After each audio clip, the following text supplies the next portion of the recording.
This conversation took place right in front of me, and they did not bother to ask me anything, which was not surprising because they had always been partial towards Alex.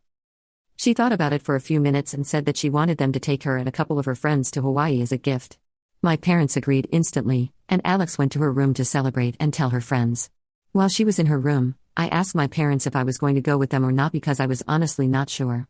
Usually, when we are on family vacations, they do take me with them, but since this was a gift for Alex, I wasn't sure if my presence was required or was going to be appreciated by Alex because she doesn't really like me much. I'm fine with that.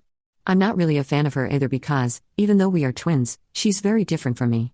She's spoiled, arrogant, and mostly really disrespectful to everyone, and nobody who went to school with us likes her. It's just her gang of cronies who seem to think she's perfect, but I think it's just because they are just like her as well. Anyway, when I asked my parents if I would be coming along with them, they had to think about it for a while.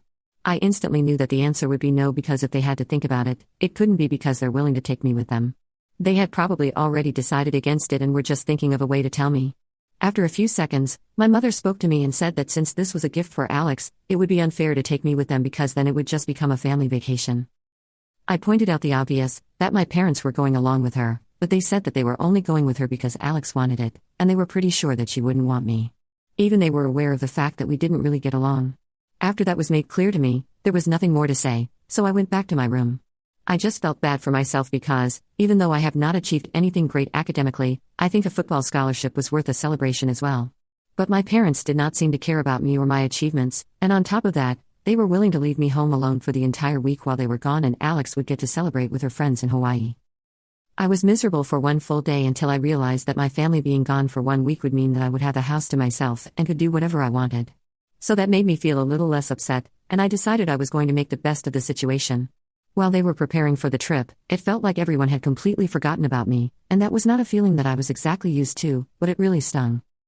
On the day that they were leaving, my parents told me to take good care of the house, and at least they said goodbye to me, but my sister did not even glance at me and just laughed.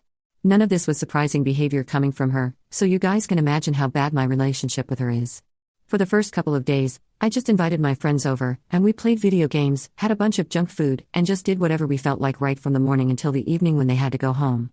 This was my plan for every day. On the final day, I was going to call my friends and tell them that they were free to come over that day as well, but at around 8 o'clock in the morning, I heard the doorbell ringing, and it was way too early for my friends to show up.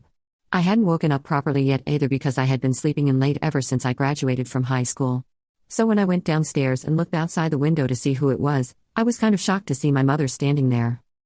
It took me a few minutes to remind myself that my mother was not here, she was with the rest of the family in Hawaii, and this must be somebody else. Then I noticed a couple of differences as well. This woman who was standing outside the door was much taller than my mother. She also looked kind of younger, and she had blonde highlights in her hair, and my mom hated that. So I was able to gather that this was definitely not my mom, but someone who looked weirdly similar to her. I decided to open the door after contemplating it for a bit because if she looked similar to my mother, it meant that she must be a relative of some sort. When I opened the door, she introduced herself as my mom's cousin and said that she had been living in the UK for the past 20 years, so I had probably never seen her before. From what I knew, my mother did not have any siblings, and she was an only child. This woman looked like she was just a couple of years younger than my mother, so I had guessed already that she must have been a cousin. But for a cousin to look that similar to my mom, it was just weird, and I definitely hadn't ever heard of my mom talking about some cousin from the UK.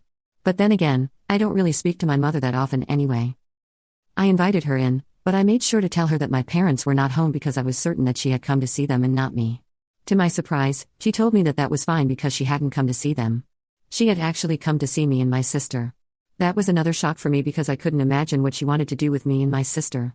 But anyway, I had to tell her that I was the only person who was home when my sister was away. She seemed a bit upset when I said that and asked me where the rest of them were. So I decided to be honest with her because her face just seemed like she could be trusted, and I told her the truth. Like most other people, she was also shocked when she found out that my family had left me back home alone and had taken a trip to Hawaii with my sister to celebrate her high school graduation, even though I had also graduated at the same time. I kind of tried to downplay how terrible I had felt because I didn't want to make it seem like I was complaining to her since I didn't want my mother to yell at me for spilling the beans about our family to her cousin when they came back. She told me how sorry she was and said that she could understand how I felt, so she wanted to give me a gift. Then she took out her checkbook from her purse and wrote me a check but asked me to fill in the amount. This was the first time that anything like this had ever happened, and I was shocked.